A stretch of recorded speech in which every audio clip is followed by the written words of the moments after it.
Ito ang pangalawang cleanup drive na isinagawa ng Summer Vloggers dito sa Barangay Rawis Coastal Road sa Cavite City. Bago namin simulan ang paglilinis, nanalangin muna kami na bigyan kami ng gabay, lakas sa aming gagawin sa komunidad at sa kalikasan. At sana ito ay maging bukas ng mata dito sa mga tao dito sa Calpayog na bigyan sila ng karunungan at na may maliwanagan sila at makapagbigay sa kanila ito ng idea upang makatulong sa ating kalikasan. Ang aktibidad na ito ay nagbigay sa Summer Vloggers ng pagkakataon na maging isang mas produktibong individual tungkol sa kung paano mag-aalaga at kung paano maging responsable sa ating komunidad at kapaligiran. Malaking tulong talaga sa ating komunidad ang pagtatanghal at pagsali sa mga ganitong aktibidad kung alam lang natin kung gaano kahalaga ang bawat aksyon na ginagawa natin. Sa pamamagitan ng advokasya na ito, maaari na nating ibahagi ang ating munting kontribusyon at bahagi sa mas makabuluhan at makabuluhang paraan. Sa pag-aalala nito, maaari tayong lumikha ng outlet para sa lahat na may mga parehong pananaw at hilig sa pagbabahagi ng kanilang sariling pagsisikap at sariling maliit na paraan upang maprotektahan at mapanatili ang kalinisan sa ating kapaligiran sa pamamagitan ng cleanup drive. Bilang bahagi ng advokasya na ito, isang kasiyahan magkaroon ng pagkakataon na gumawa at pag-ambag ng isang bagay sa ating komunidad. Hindi madaling magplano at magsagawa ng advokasya na talagang makakatulong sa ating komunidad.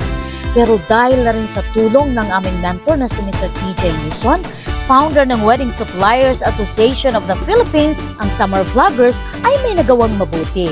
Itinuro niya sa amin kung paano maging bahagi at produktibong mamamayan ng komunidad na ito. Sa pagdaan namin sa aktibidad na ito, masasabi naming higit pa sa sapat na may bahagi namin at makagawa ng kasaysayan sa ating komunidad. At ipapangako namin na hindi lang ito isang aktibidad, kundi magiging bahagi ito ng aming pang-araw-araw na buhay na sa simpleng paraan may maiaambag tayo na makapagpapanatili ng kagandahan ng ating kalikasan. Marami kaming natutunan sa pamamagitan nito, lalo na sa kung paano maging bahagi ng aming komunidad. Gusto ko lang kunin ang pagkakataong ito na pasalamatan si Mr. TJ Yuson na laging nariyan para tulungan at gabayan ang Summer Vloggers at sa Jollibee Calpayog, Bay Park Hotel, WSAP at Kabalikat for the support.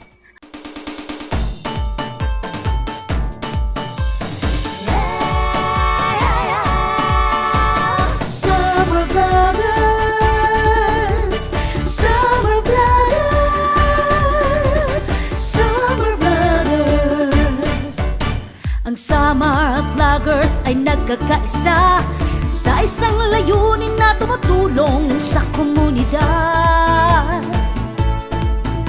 Serbisyong pagpapahayag ng sarili't pagkikipag-ugnayan, nagbibigay ng inspirasyon at naghahatid ng kasiyahan.